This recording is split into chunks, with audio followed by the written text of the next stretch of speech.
Hi, my name's Charlie Moon, and I'm making a video on the media and how it portrays the GLBT community.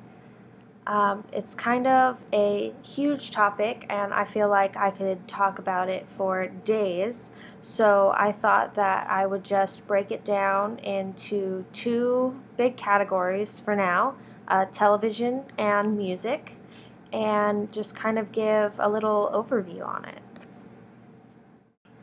So the first thing I want to talk about is something that music and television definitely have in common as far as how they, represent the GLBT community.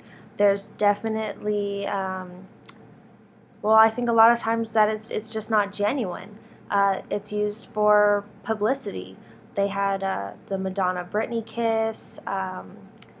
There was the whole Adam Lambert thing, and it just gets blown out of proportion, and it starts out as one thing, and the media takes it and turns it into this huge controversy, and people eat it up. People find it extremely entertaining, and I think that's really interesting that something as simple as two girls kissing, which, I mean, I do every day, people are going nuts about it for weeks and writing magazine articles about it, and it's on the news, and I think that's crazy. And I suppose for some people it's exotic and it's different, but I don't think that it's necessarily a good thing that we're exposed that way. I think for me, I dream about a future where it's just sort of normal, it's sort of mundane, it's just who you love, who you're with, and that's your life. And the media definitely at this point doesn't support that kind of view of GLBT people.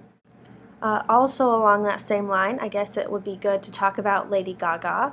And I personally like Lady Gaga. I think she's fantastic.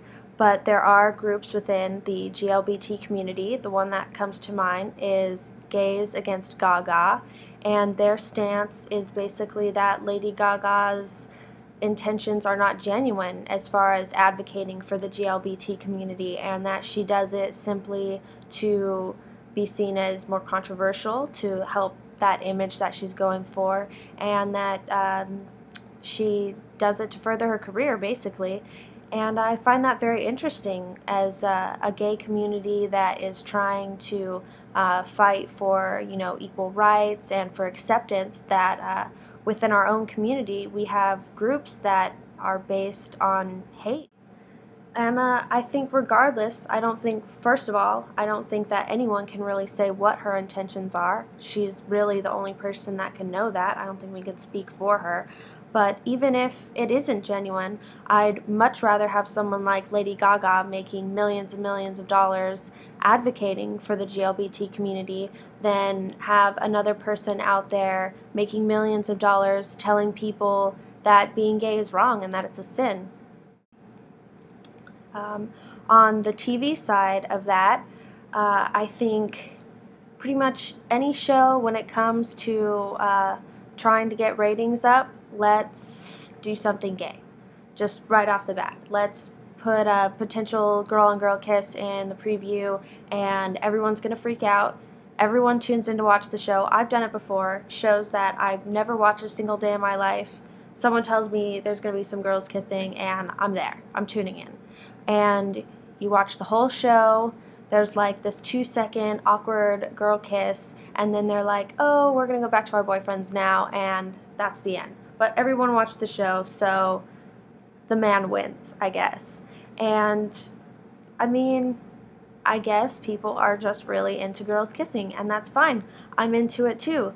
But what worries me about that is that that's just a very superficial sort of way to expose us, and I think it adds to the whole idea that how many straight men and boys out there think that every lesbian just hasn't met the right guy yet, or they're just experimenting, and those shows only fuel that idea.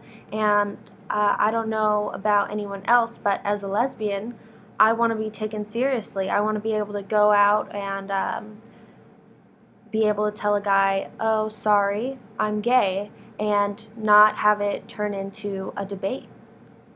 uh, where lesbianism is viewed as this definitely very sexual, attention-grabbing, rating-boosting thing in television. It's not really the same case for gay men in television. More times than not, you'll see that very flamboyant, goofy, comic relief character representing gay males. And I think those characters are very funny, and a lot of them are very genuine, and that's great, but that's all you see, and that creates a very specific stereotype and a very specific idea of gay men for people who all they really know about gay men is what they see on TV, and that's, it's not true, and I think it's a little bit unfair. There needs to be some more equal, open-minded representation of what a gay man is or can be. And the other thing is that with two girls, it's always about sex. Immediately off the bat, that's almost all that it's about. But with two gay males, it's exactly the opposite. They try to avoid showing two gay men in any kind of sexual way. And I think that's really unfair for both sides of that fence. People need to know that lesbianism isn't just about male fantasy, and they also need to know that, it's okay for two boys to kiss. It's not a big deal. People really freak out about it, and I think a lot of that is just for lack of exposure to it. So, like I said before, this is a huge topic, and there's tons of things that you could probably make an entire 10-minute video on just in themselves. There's Lady Gaga, Tegan and Sarah, Adam Lambert, Glee, Grey's Anatomy, Ellen DeGeneres.